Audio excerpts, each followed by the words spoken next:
तोरा बाप के न हटे कश्मीर तकबा त चीर दे हम। तोरा बाप के न हटे कश्मीर जे तकबा त चीर दे हम।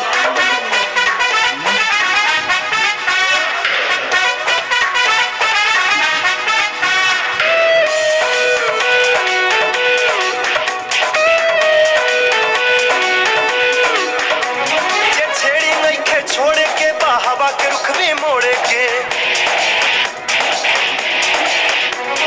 बैठी के गुरूर अपना दम पे लड़के तोड़े के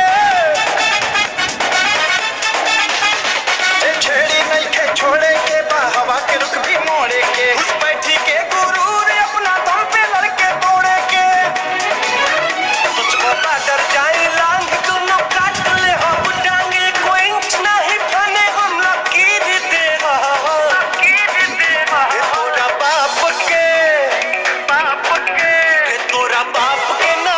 कश्मीर तकबा त चीर दे हम। तोहरा बाप के न हटे कश्मीर जे तकबा त चीर दे हम।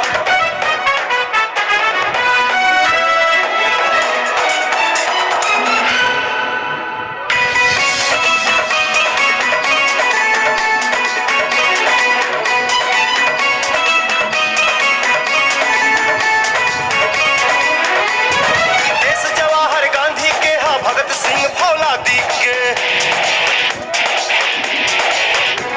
अब्दुल हमीद अशफाक लड़े क्रांति में जंग आजादी के। देश जवाहर गांधी के भगत सिंह फौलादी के अब्दुल हमीद अशफाक लड़े क्रांति में जंग आजादी के।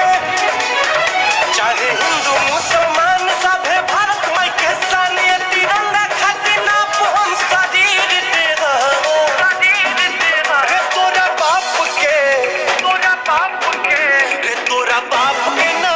कश्मीर तकबा त चीर दे हम। तोहरा